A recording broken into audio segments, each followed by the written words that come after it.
and we'll answer questions later. Hi. Okay.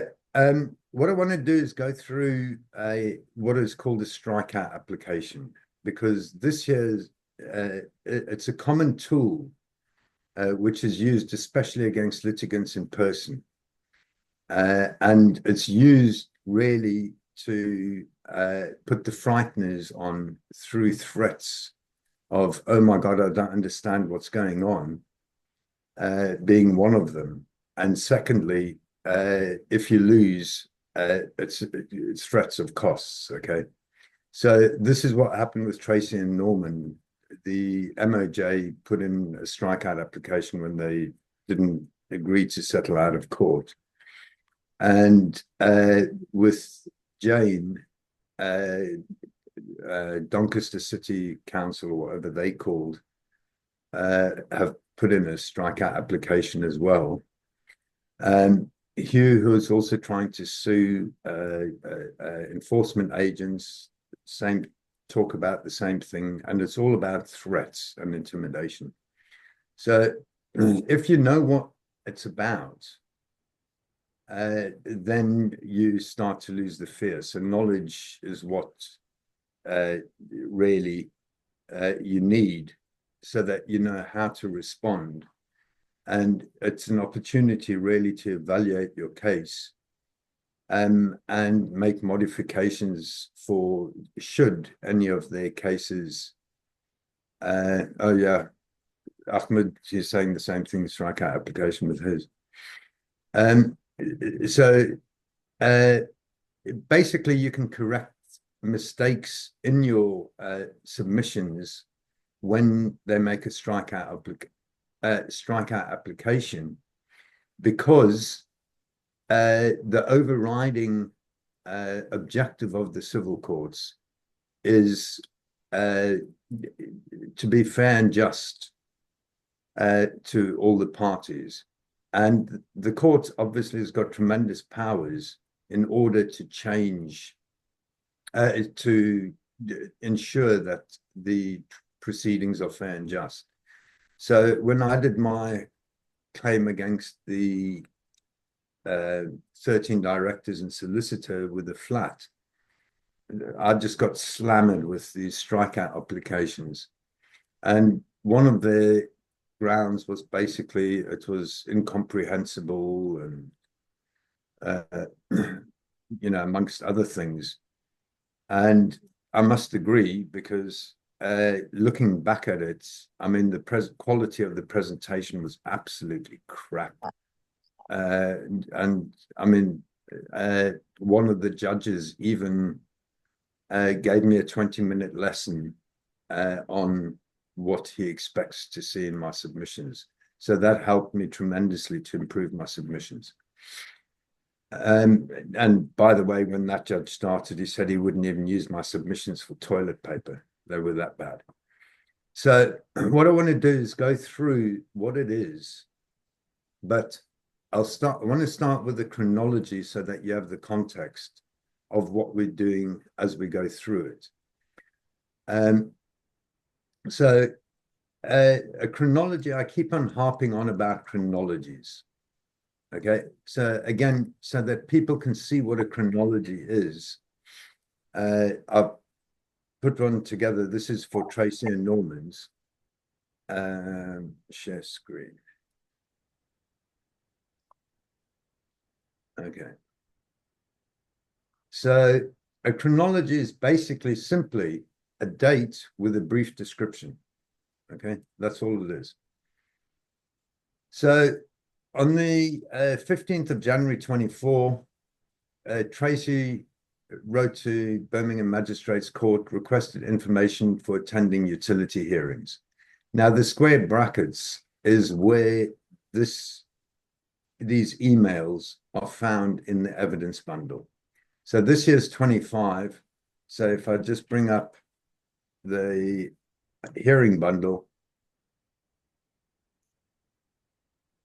okay, I just need to go to page 25. Okay, this is the email that Tracy wrote on that day. Okay, so Tracy requested information. The court forwarded listings to Tracy on the same day. Confirmed no restrictions unless there are building issues with Maple House. That there's where the utility hearings were taking place. And then Tracy asked for further information to plan a time. And they replied that every Friday, 10 a.m. to 1 p.m. is allocated. Further, Tracy asked for procedures for utility warrants when she confirmed they were denied entry. That was 29th of January. 16th of February, the claim was filed. 1st of March, there was a reminder. They said they'd respond in 10 days, and it was about payment. Payment was made on the 15th of March, therefore the claim was issued on the 15th of March. The MOJ put in their acknowledgement of service on the 5th of April. And then on the 10th of April, now just bear this date in mind because this is after the claim was in and after the acknowledgement of service. There were updated directions for utility hearings published by the, at the time, I think it was the Chief Justice, or can't remember who it was. But Magistrates, Mark. Yeah, Chief Magistrate. Paul Goldspring. Paul somebody. Goldspring. So then on the 23rd of the 4th, an offer was made by MOJ to settle. On the 24th, a counter offer was made. The counter offer was refused on the 30th. 30th of April, then Rakesh Donat from the MOJ's legal department made a witness statement. On the 30th, that witness statement was in support of the strikeout application that they made on the 30th.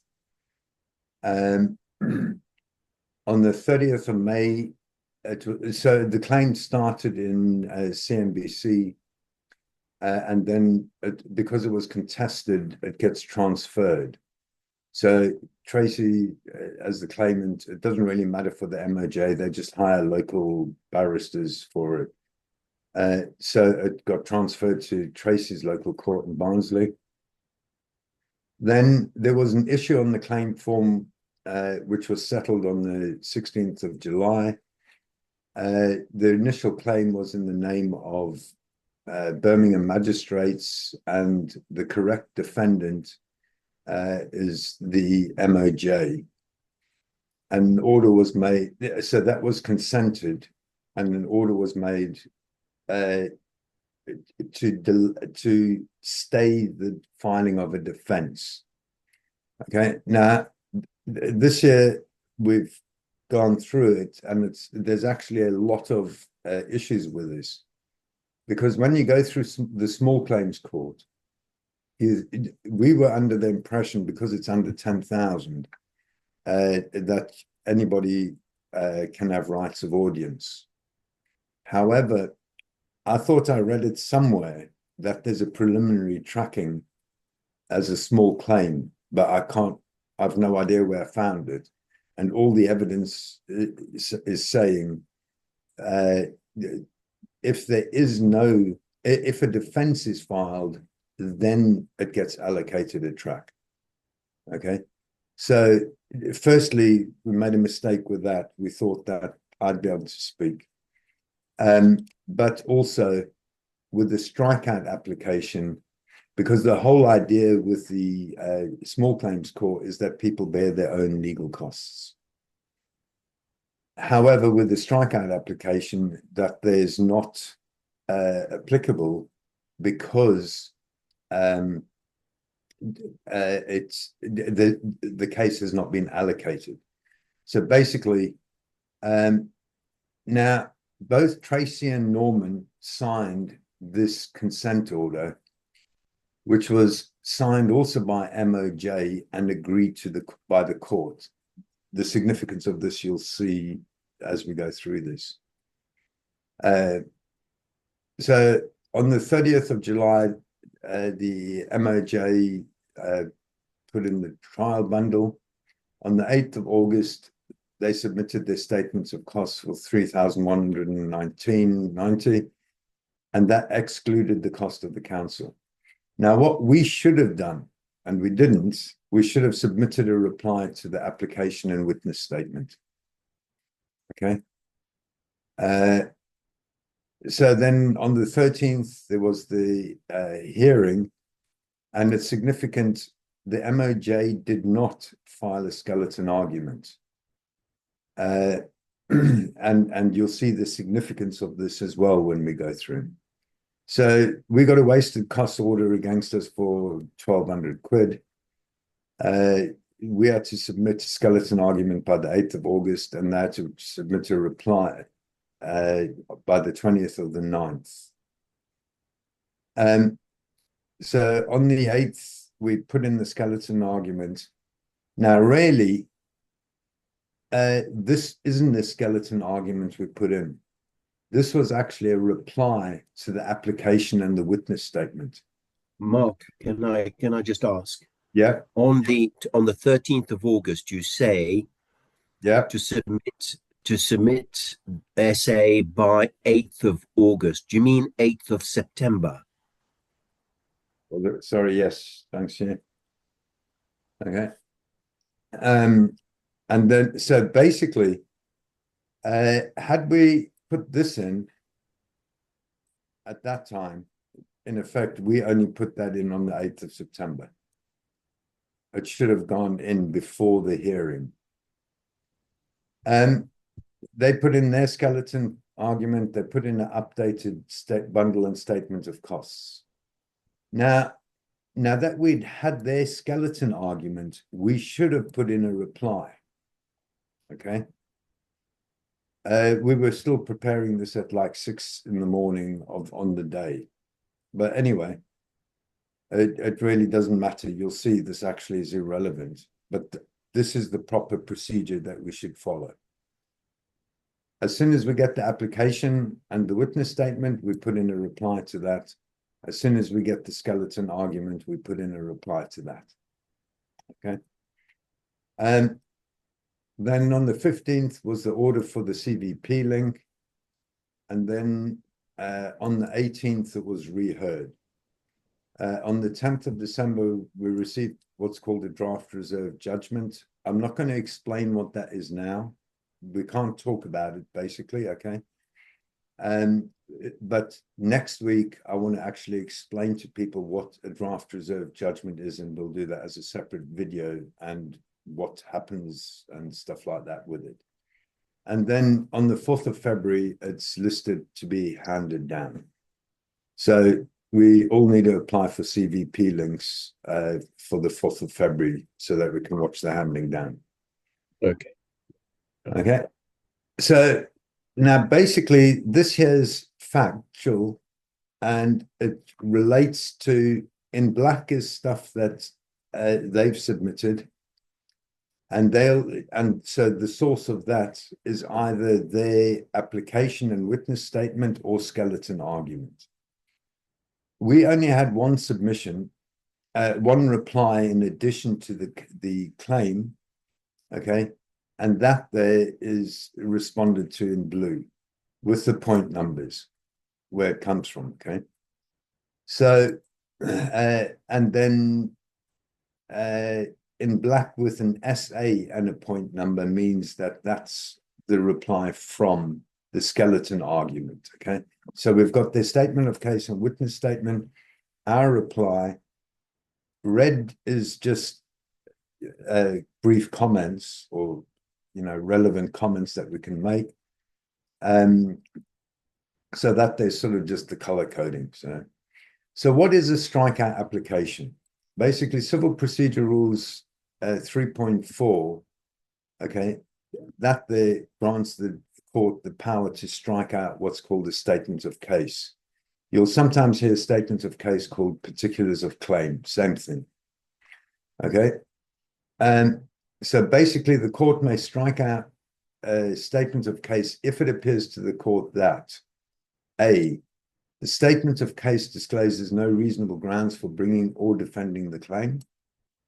B, that the statement of case is an abusive process or is otherwise likely to obstruct the disposal of proceedings. But in essence, B follows on from A. If you've got no reasonable grounds for bringing the claim, that there is an abusive process and obstructs the just disposal of proceedings, okay? And then you get the pedantic one, okay? Breaching, not sticking to the letter of the rules. So remember, equity is substance over form. And this here is where the overriding objective of the civil procedure rules is equitable, because it must be fair and just, okay? So even though you're wrong in form, the court has tremendous power to allow you to correct that for justice to be done properly. So basically, they've put in the strikeout application. So they are, in essence, the claimants, okay? And therefore, they have to prove these following elements. So these are set out in practice direction 3A, okay? So one of the first one is that the claim, there's no facts indicating what the claim is about. Example, just I want £5,000 from them, okay? So blue is what we'd submitted. So this actually is from the claim itself, okay? So in Tracy and Norman's claim, they claimed wasted journey requires the defendant to reimburse their travel and accommodation costs. Claimant one travelled from South Yorkshire, £80. Claimant two, South Wales, and stayed in overnight accommodation, total 210. And in the statement of case at point 8, the claimant asked for punitive damages for the defendant's breaches of duty resulting in violation of rights of the claimant of £790. So together that just makes £1,000. So therefore, does it indicate what it's about? Yes or no? I'm not going to answer it. Is the claim incoherent? So again, this is from the statement of case. On the 15th of January, the claimants were informed via email from an administrative system at Birmingham Magistrates Court that a hearing was to take place. The hearing was not private. On the 26th of January 24, the claimants attended the court with the intention of observing the court hearing held in Court 21 Maple House. On arrival at the court, they were refused entry by security guards. Security guards were challenged. They went and consulted the two magistrates who was sitting in the hearing, who told the magistrates told the security guards, who told Norman and Tracy, it was a private hearing. Okay. So is it incoherent, or does it set out clearly what happened? You decide.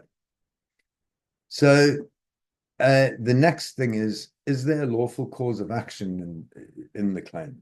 So at 5, 6, and 7, these are the claims of lawful cause of action. So the defendants breached their duty to enforce the claimant's open justice rights to see justice being done in their name. The defendants breached their duties under Article 10 of the Human Rights Act, freedom of expression. And the defendants breached their statutory duties under Section 121(4)(d) of the Magistrates Court Act. That's basically the open justice in the Magistrates Court. So if you can't show those three elements, basically by default, your claim is vexatious, scurrilous, or obviously ill-founded. Okay, so really what's important is those three elements, because everything else for the strikeout follows from those three elements. Okay, so if you've got those elements, then your claim is not vexatious, scurrilous, or ill-founded. Okay, so by default, unless all of them are found in the negative, only one in each group needs to be valid, and that doesn't apply then. Okay, now this is done without a trial. Okay. It's not a full trial. Okay. And what they're looking for is there no real prospect of success based on the facts? Again, this follows on from the first three. So same thing. Unless all of them are found in the negative, you only need one in each category to succeed with your claim, and the strikeout fails. So bound to fail or succeed on a point of law, same thing. Okay. So B, so that there covers 3.4.2a. Now we look at B. So B is an abuse of the court's process or obstructing the just disposal of the fair proceedings. Again, exactly the same thing applies. Only the first three things. You only need one in each category, and they need to prove that none of them apply. Okay. And then C is basically, really, it's a fatal breach of the civil procedure rules. Okay. And like I said, the overriding objective under CP1 is to deal with cases fair and just. And that, I'm telling you from experience, I've had it twice done to me. I've been asked to resubmit my statement of case. Okay. So the other thing they sought in Tracy's and Norman's case, and this is exactly the same with what they're trying with Jane, with the Tbilisi lady case. This is standard procedure for them.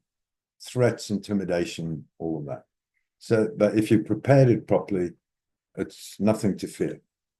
So CPR 24.3, they're looking for a summary judgment, either for the whole of the claim or certain parts of the claim.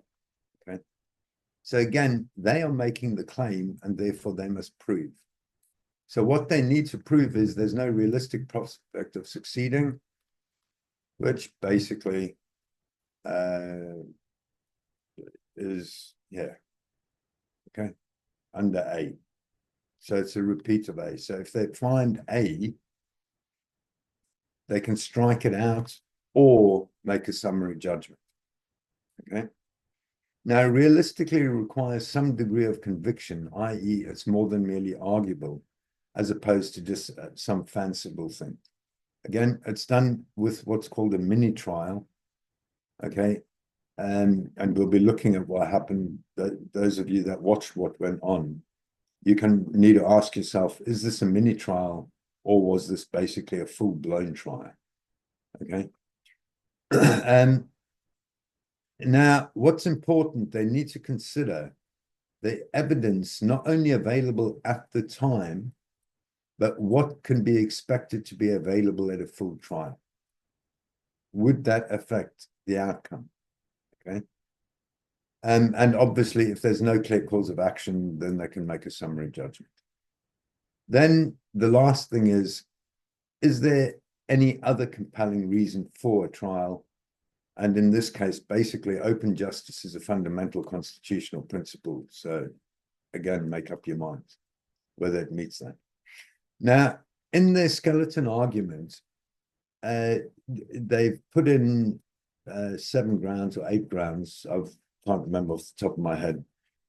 And so I want to go through ground by ground so that you can see how this point by point, putting your claim down point-wise, okay, and responding point-wise, in theory, you're narrowing the issues, okay?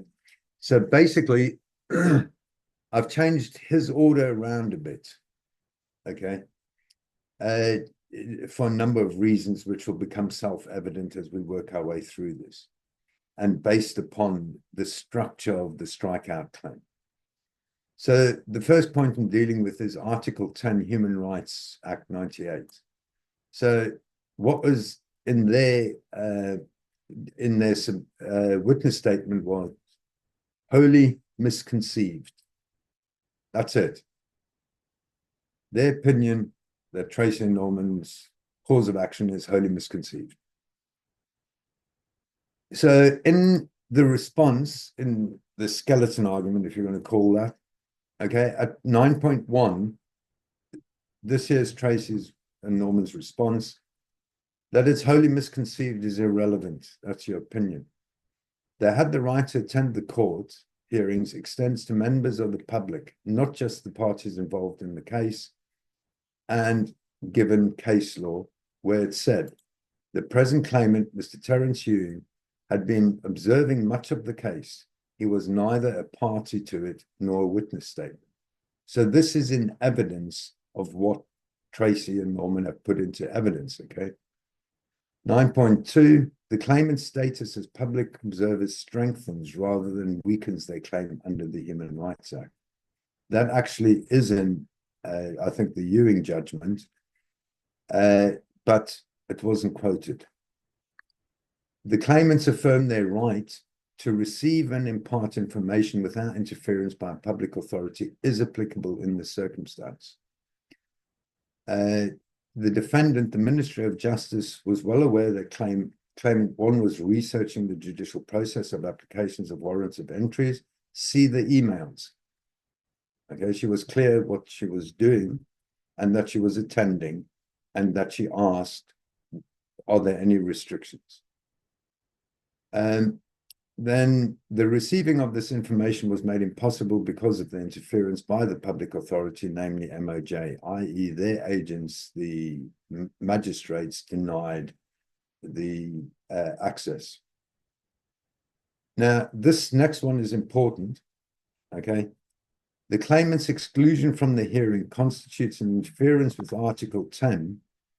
To interfere with your Article 10 rights, it requires a legitimate and proportionate justification, which the defendant had not provided. They simply said, it's a private hearing. So based upon that, a decision needs to be made on this. Is this a lawful cause of action? Because all they said was, gave their opinion, Tracy and Norman are wholly misconceived in believing this is a lawful action. So that was the first ground. Now, the next ground, okay, now this, half of it was in the original application and witness statement, but the barrister had now added more, okay? So the first thing is, if you're changing a statement of case, because their application has a statement of case as well, you need to put in an application to change it. That was not done. So he'd added in that part. So that's new. So there's no way that Tracy or Norman could have responded to this because it'd been put in after Tracy's submission. Okay. And really, by the letter of the law, had we put in those submissions, as I pointed out when we went through the chronology, we could have objected to this going in. But it's all part of the learning process. Okay, so, and the original ground is guidance saying no need to hold hearings in open court. So anyway, in response to this no common law principle or of open justice, based upon the submissions that were already made before this skeleton argument, okay, at point 8.1 in her response to the witness statement, the open justice principle is a constitutional principle to be found not written in a text, but in the common law. It is wider. It's to enable the public to understand and scrutinize the justice system of which the courts are the administrators. Okay, that there actually comes from the Guardian case, which Tracy and Norman had submitted as an authority. They also submitted the Ewing case, and that there at 14.4 in the submission says, it should only be justifiable to have local policies where there exist exigences of a particular courtroom or building make special arrangements necessary, i.e., if the building can't accommodate, you can put in a policy to deal with public access. However, what Tracy also said, furthering that any policy that may be in place to restrict access has to be justified. Okay, so in her submissions, she said there is a constitutional principle of open justice, and any restriction needs to be justified. Continuing, the principle of open justice as established in Scott versus Scott at page 445, the inveterate rule is that justice shall be administered in open court, and the other case that they relied on, the other two, remain the prevailing legal standard unless clear statutory language states otherwise. Now, what's interesting is the barrister actually rebuts his own new ground. So if we just go back, his new ground is there is no constitutional principle. He actually, in his skeleton argument in the same section, says, of note, it was held that all tribunals, including magistrates' court, have an inherent jurisdiction to determine how the constitutional principle of open justice should be applied. So he's contradicted himself. He's added in here, okay, there is no constitutional principle. And in the next sentence, he says there is. And he actually quotes the case law, okay? Same case law that Tracy and Norman rely on. So you decide whether that part of it is, is it right or is it wrong? Then going on to the second part of it, the guidance say there's no need to hold hearings in the open court. So basically, this here is post-dated directions. Remember back in the beginning, in the chronology, I pointed out the 10th of April. That's when these directions were made. And the claim went in before that. Okay, that's called basically grandfather rights. And the case of proclamation 1610 makes it clear you can't change the law afterwards and hold somebody guilty. Mark, sorry, you might want to put the date in there. Look, 10th of April. It's in the chronology. It doesn't matter. Oh, okay. Sorry. Yeah. So basically, in the skeleton argument, because we pointed out that it's post-dated in our response. So the barrister says it is accepted that guidance from the presiding magistrate is dated 20th of April 24. It is denied that because we accused them of attempting to recklessly or knowingly mislead the court. So he says in the first part, we weren't trying to do that. Okay. So basically, he apologized. Or did he? Because the next part of the sentence says the defendant relies upon that document. Okay. So here he's saying we weren't trying to mislead you, but then continues immediately to say we rely on that post-dated document, that there is no requirement for applications to be heard in open court. Okay. So in District Judge Kirker, she was quite good with challenging both Tracy as well as the barrister. But basically, she got out of the barrister that he had no idea. He didn't check whether there was guidance before this or not. We actually got told off that we can't put in new authorities. But in our new authorities, we actually had that. So we knew the answer to the question, but she wouldn't allow us to give it. Okay. So basically, what you need to decide is, on both of those grounds, is this a valid reason to strike out the claim based upon the evidence, what you've seen? This is all public record, okay? And including what happened in the court. So the next ground was the Magistrates Court Act Section 1214D, which Tracy and Norman added the cause of action, was misconceived. Now, interestingly, on this one, okay, the grounds differ in the skeleton argument to what was originally submitted, i.e., the guy saw the above stuff and basically thought, oh, well, okay, we can't use this. So he added in a new ground and said that utility warrants are not a complaint. Okay. So with this, he provided no authorities and no arguments. He just made the statement. It's not a complaint. Now, again, District Judge Kogel cross-examined and asked him, she specifically asked him, does he know what's the definition of a complaint? And he admitted he'd not looked in Stones. Now, what Stones is the magistrates' court's equivalent of what's called the White Book, which gives the detail of the civil procedure rules. So in the magistrates' courts, they've got something similar where they'll give definitions. Okay. Now, he did offer to look it up for the judge, and she never took him up on his offer.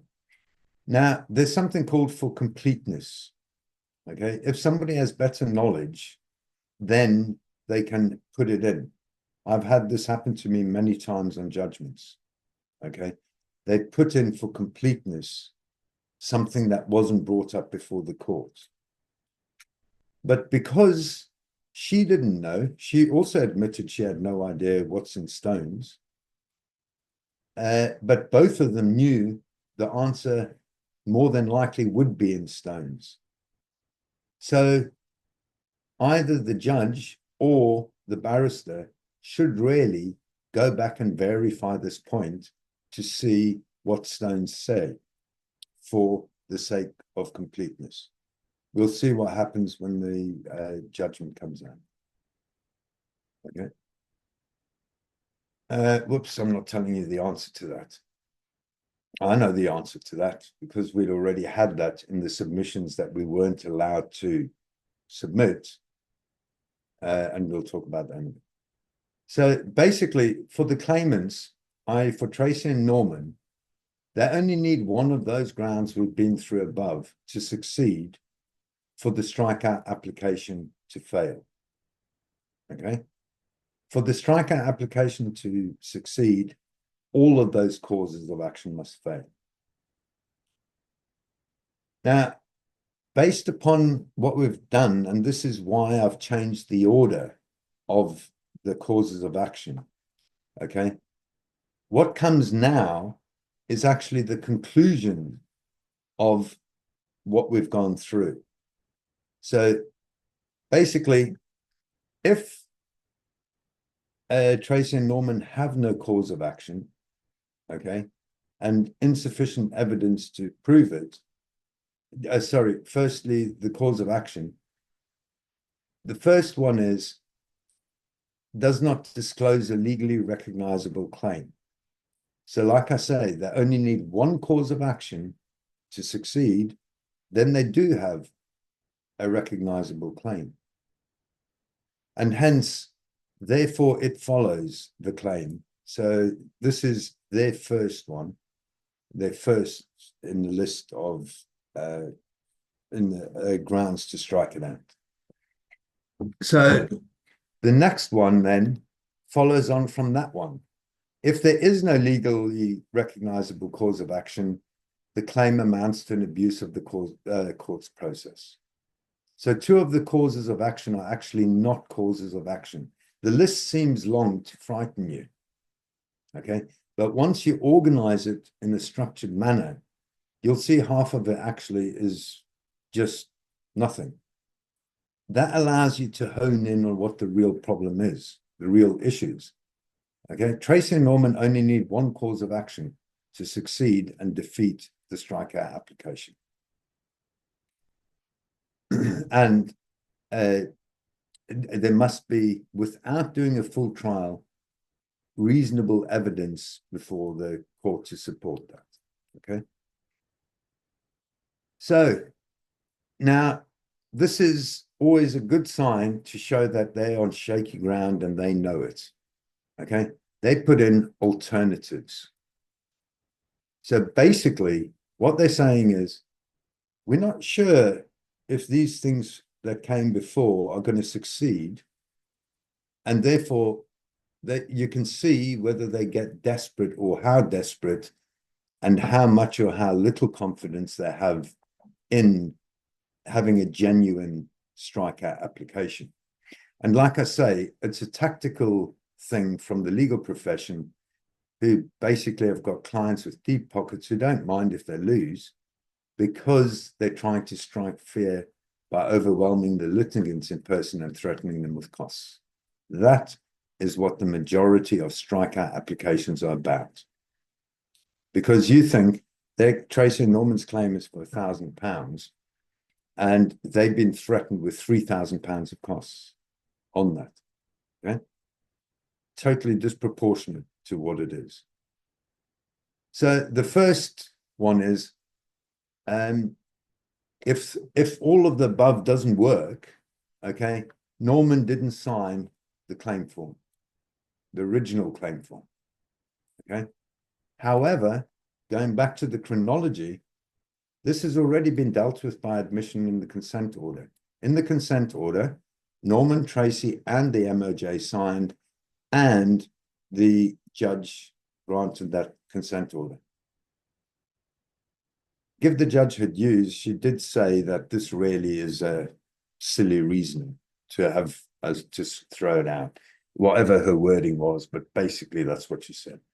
But anyway, in Tracy's submissions, she'd already said, filing a statement of truth is procedural, not substantive flaw that justifies dismissing the claim, as the rules of equity prevail over the rules of common law, which prevail over statute law, and equity is substance of a form.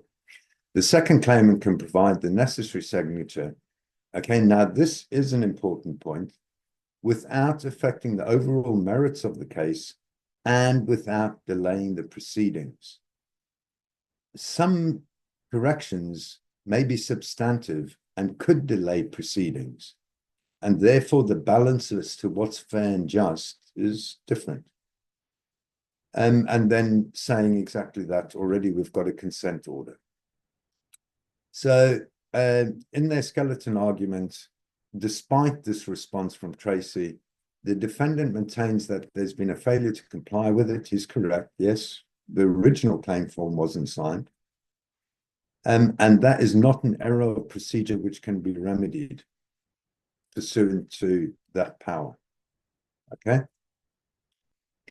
He doesn't address at all the fact that all of them had signed the amended particulars of claim. Okay. Yes, the original ones might not have been signed, but the amended ones had been signed and agreed to by all parties, i.e. that amended the original.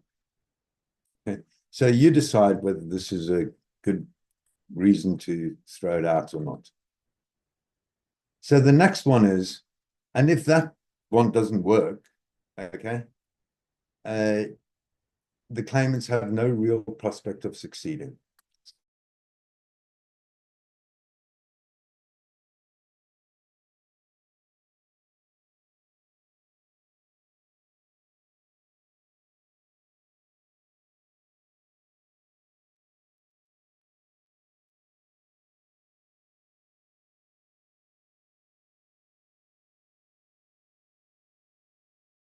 About the constitutional principle of open justice, all right?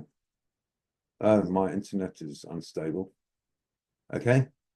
Basically, so this is in the evidence before the judge to make a decision. The open justice principle is a constitutional principle to be found not in the written text, but in the common law.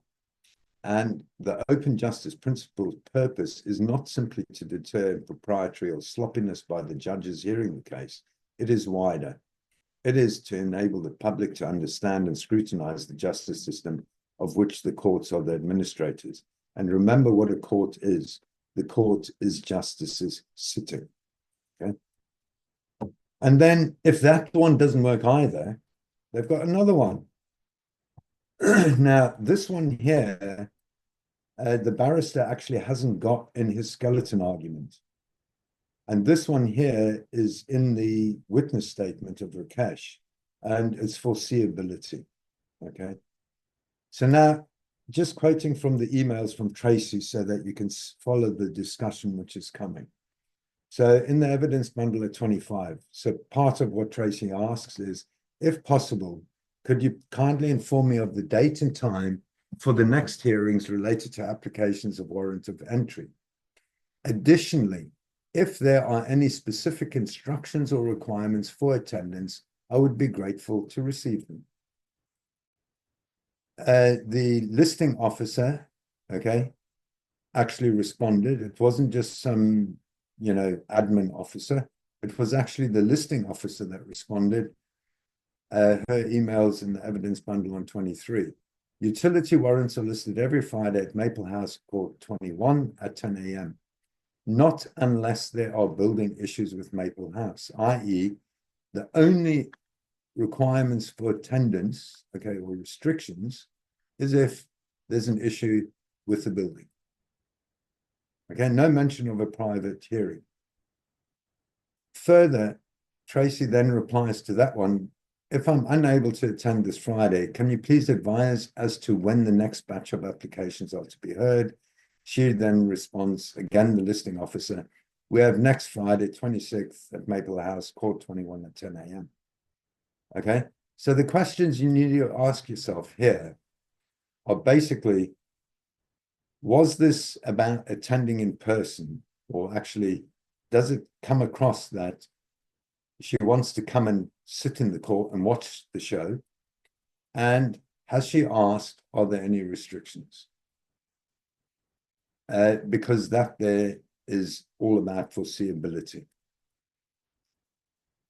So in the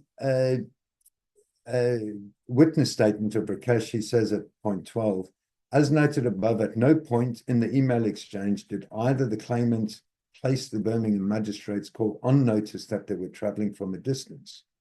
Okay, that's true. They didn't tell them where they're coming from. The claimants provided no reasonable explanation as to why they're unable to attend their local court to observe similar hearings. That's true. Now, the defendant avers that it would not be reasonable in the absence of such knowledge to have expected the claimants to have incurred the claimed travel and accommodation expenses. That's true. So all of that there is true what he's saying. So in our response to the his witness statement, notice of attending is not and has never been an obligation of any member of the public, and hence the reasonableness of travel expenses is not relevant to the core issue of whether the claimants were unlawfully excluded from a public hearing without justification. So again, justification's been mentioned a couple of times so far. Now, the skeleton argument from the MOJ doesn't talk about this. However, District Judge Cogill labored this point, which the skeleton argument omitted, and put Tracy and Norman, those of you that were there and watched on the link, she spent a lot of time cross-examining both Tracy and Norman on this particular thing, So really, like I say, was it foreseeable that there were costs involved with Tracy and Norman attending? Okay, because if everything else fails, this here's what they're relying on to avoid a big payout, basically. Not that £1,000 is a big payout. Okay. Now, what they've done is, if all of this above doesn't work, okay, they've also got something else. And what was interesting was that the judge, she pointed this out to the counsel, Samuel Jones, who agreed this next one is really the strongest point they had. And at this point, it was clear to me, because when Tracy started, I suggested to Tracy, let's just have a 10-minute adjournment, because I only needed her to say 3 words, which she said 3 times. So that's good. So basically, what is the Tracy? What's this year called again? The Crown privilege, not privileges, Prosecution Act. Sorry, Proceedings. the Crown Proceedings Act, 1947, Section 2(5). Please have that embossed on your brain, will you please? Proceedings, yes. Okay, now I'm going to do a separate video on this, because the other thing that really came up a number of times with both the barrister and the judge was this belief that judges are immune and above the law and can do what they want. Okay, both of them made that point a number of times. So what it is basically the Crown saying we're immune from prosecution in certain cases, certain situations. Other than that, we're liable in tort just like every other person is. And that's why I want to go through the Crown Proceedings Act, because actually what it says is we're not above the law, i.e., the Crown is not claiming to be above the law. It's the same as you and me affirming Magna Carta 1215. Okay, so they do not believe that they are above the law. It's from Parliament, that act. Okay, but anyway, this is what it says. No proceeding shall lie against the Crown by virtue of this section in respect of anything done or omitted to be done by any person while discharging or purporting to discharge. Purporting means pretend. So even if you're a pretend judge, okay, any responsibility of a judicial nature vested in him. Okay, those words, vested in him, obviously her applies, the person, or nowadays it. Okay, vested in him means there are constraints of discharging or purporting to discharge responsibilities. Okay, i.e., somebody's given you authority, and as long as you act within that authority, guess what? Okay, then the Crown is immune. This is basic, simple principle agency law. When the agent does what the principle says, then the agent is not liable and the principle is not liable, provided the principle's orders are lawful. So we agree with that in our reply. Now here, the response, okay, after point 15 in Rakesh's witness statements, point 16 is that defendant avers the decision by the magistrates to refuse entry to the hearings was made as a part of their duties, and therefore the Crown is immune from suit. Okay, so what he's saying is the judge, the magistrates, have powers vested in them to have made that decision, and that is all this whole case boils down to. Did the judges have that power or didn't they? So we disputed that, okay, saying exactly that. Okay, the immunity applies to actions carried out by judicial officers while performing their judicial duties. And Now, we messed up in this section, okay? It should have been a judicial decision and not a judicial administrative the other way around. So in 16.4, we put it the wrong way around, okay? However, okay, their counsel, Samuel Jones, corrected us. So with respect to the claimants, the claimants cannot show that section blah, blah, blah is not applicable to the index claims. The claim against the Ministry of Justice because the claimants wrongly sued Birmingham Court for which the MOJ is responsible. And then he continues to better explain what we try to explain there. He puts it very, very nicely and clearly.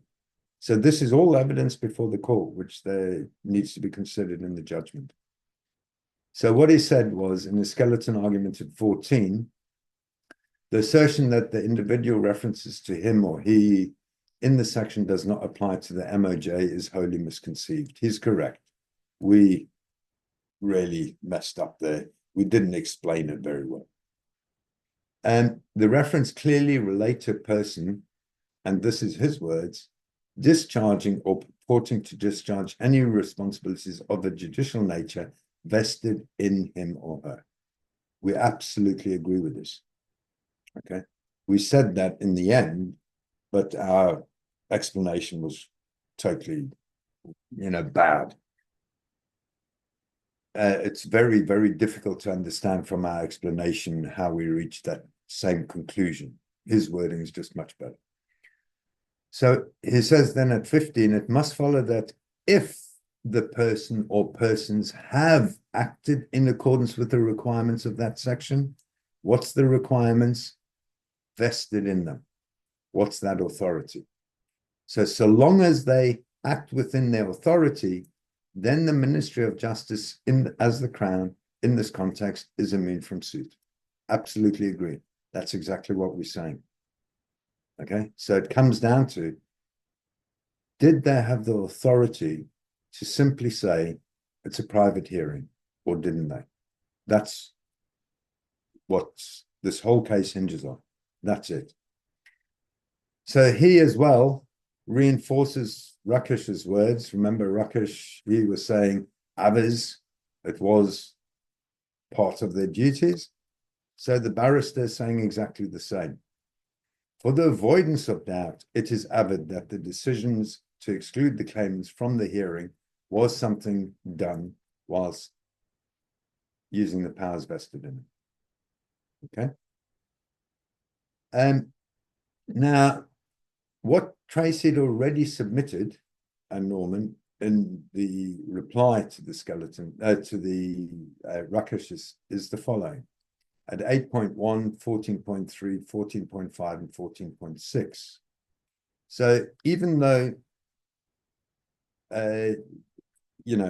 we didn't respond to the skeleton argument, we actually had a response prepared, but we weren't allowed to present it because she was adamant that her directions were that we can't add new case law, new authorities, okay?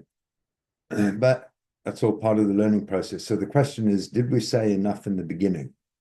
So in regards to vested in him and the decision to simply say it's a private hearing, okay, this is in the evidence of the submissions from Tracy and Norman.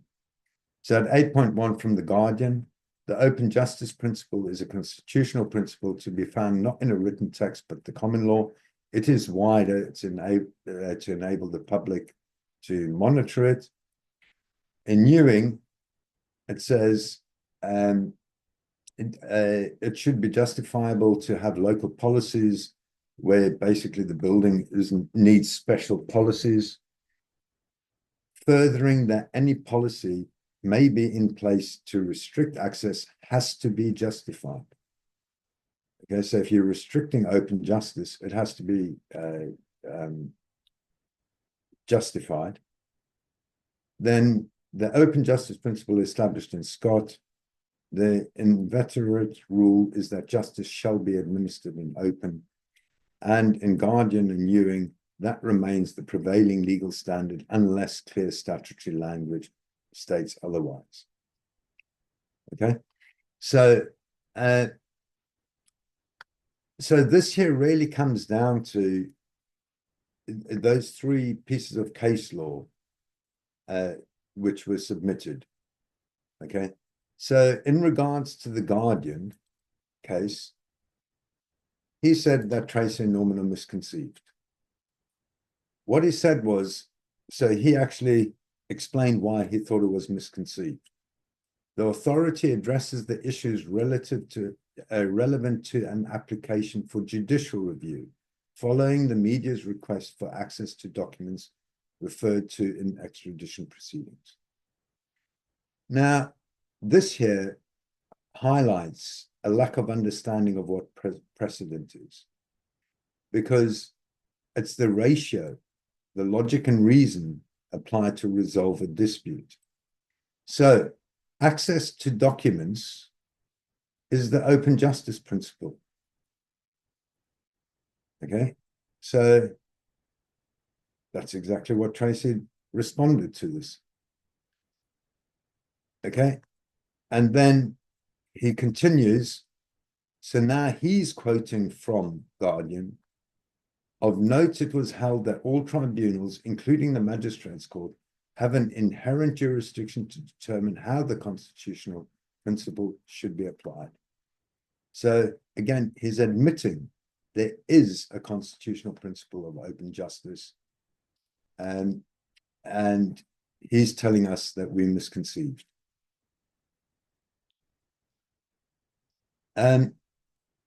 So also in reply to Rakesh's, because he was alluding to the same thing.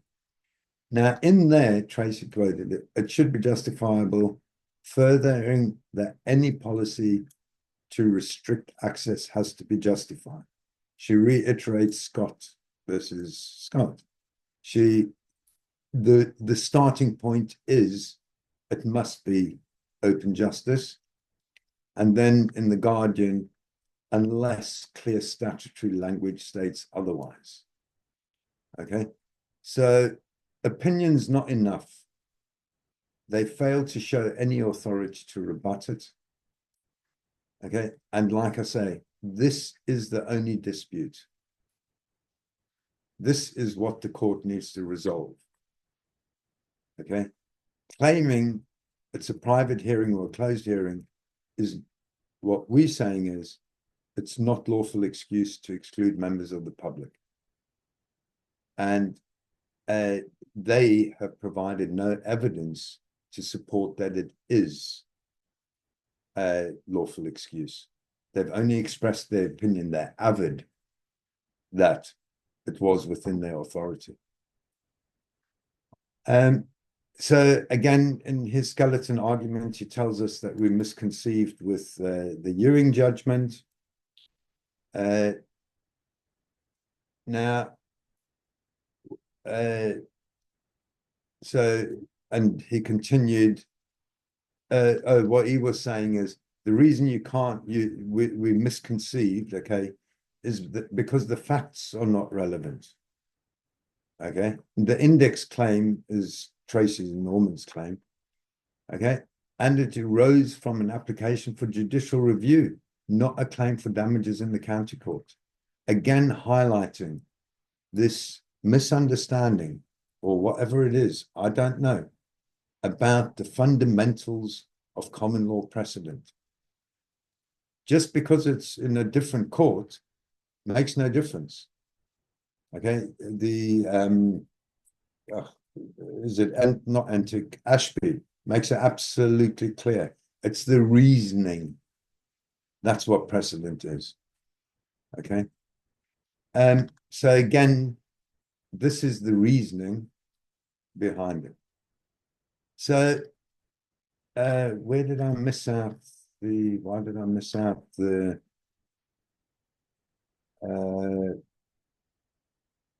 back? Did I talk about the post-dated thing? The post-dated directions. I think I did, didn't I? somehow. Yes, you did speak about it. Okay. Yes, you did. Yeah. Yes, you did.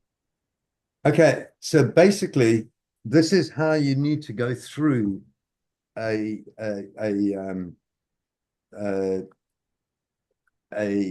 strikeout application. You go through, and this is exactly what Calvin's doing with his cases. He's going through the evidence. You go through the evidence. What was your case? What are the reasons that they want to strike out? And then you go through point by point, seeing whether you have or haven't made all of the, got everything that you need in there. Okay. So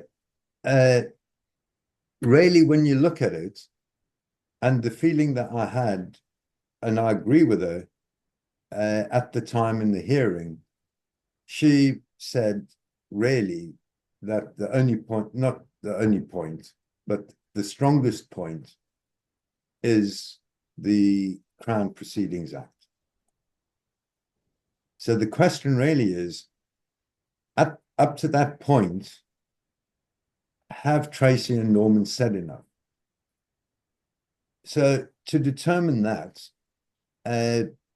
Tracy, when we had the adjournment for 10 minutes, okay, I needed Tracy and Norman to both say the MOJ has failed to evidence in fact or law that the exclusion was within their authority.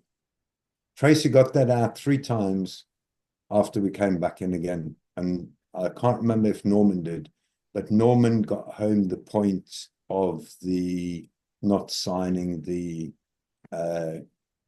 particulars of claim.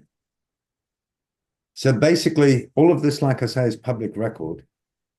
And what I want to do is, unrelated to this, I actually want to go through next week the issue of this belief that judges are above the law and can do what they want, and they're immune.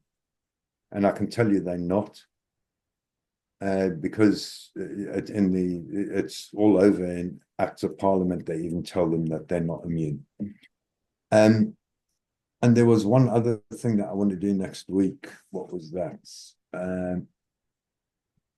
Oh, yeah, judicial and crown immunity is what I want to look at next week. Because, again, the Crown Proceedings Act makes it absolutely clear the Crown is, just like in 1215, when the King subjected himself to the rule of law, the Crown in the Crown Proceeding Act does exactly the same. So I want to go through that in more detail, because this notion that judges are above the law is just insane.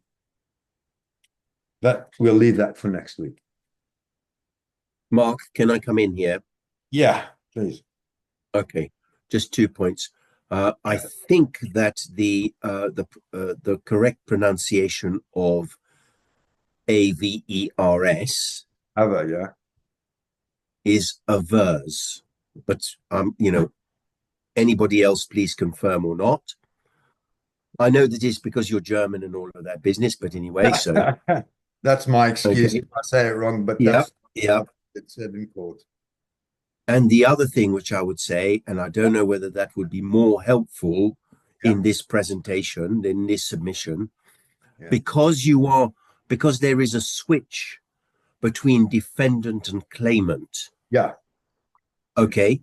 Right. I would suggest that whenever defendant is the MOJ, brackets MOJ is put in there. Yeah. And if it's the defendant is.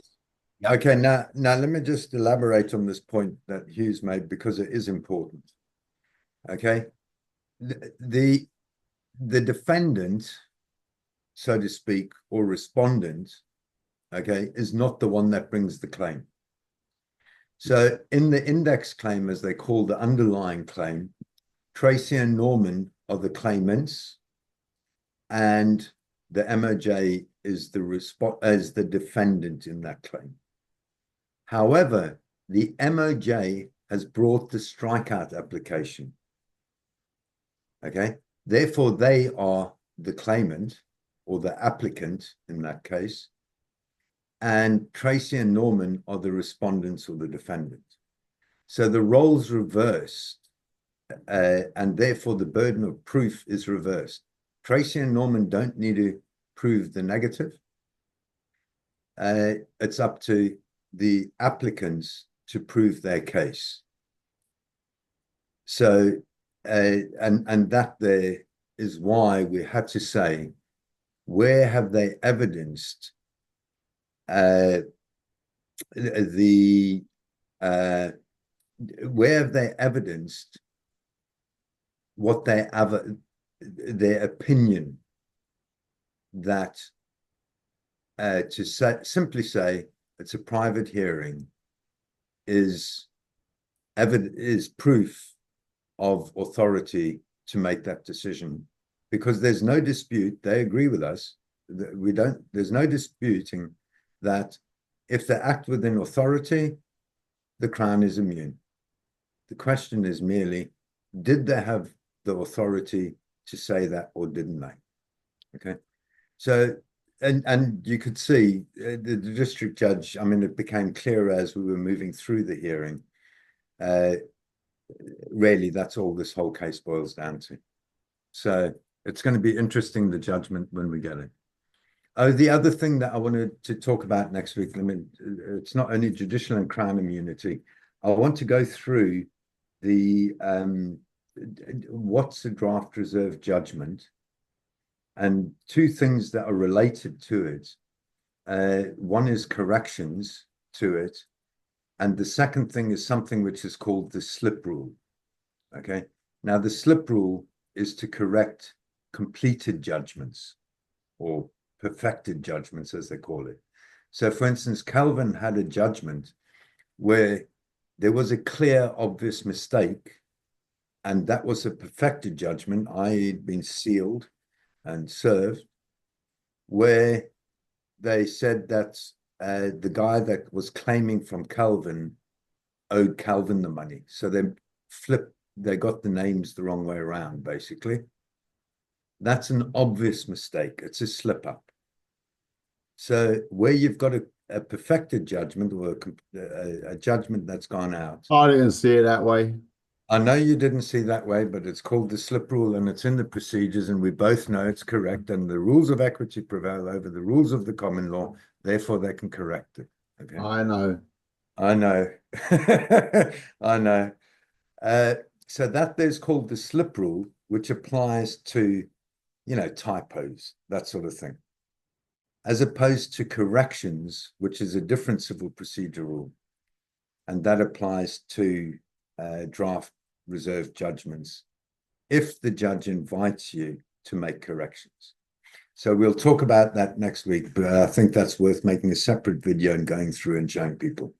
Because again, in the legal profession, they totally misapply it.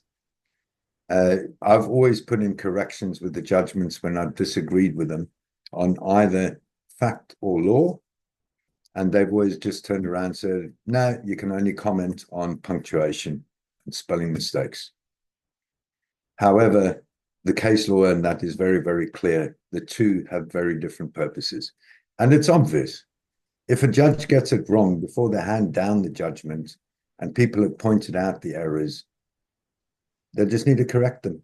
And that way you're avoiding an injustice.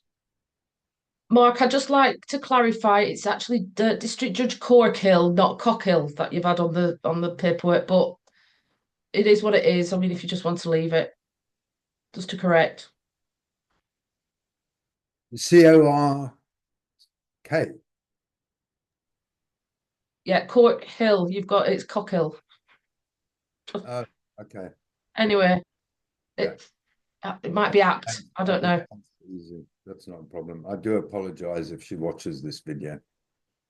That's fine. And did you want to mention that it's the L&B case that allows us to correct reserve judgments? Yeah, no, that's what I want to go through next week. I want to go and make a separate video to do that.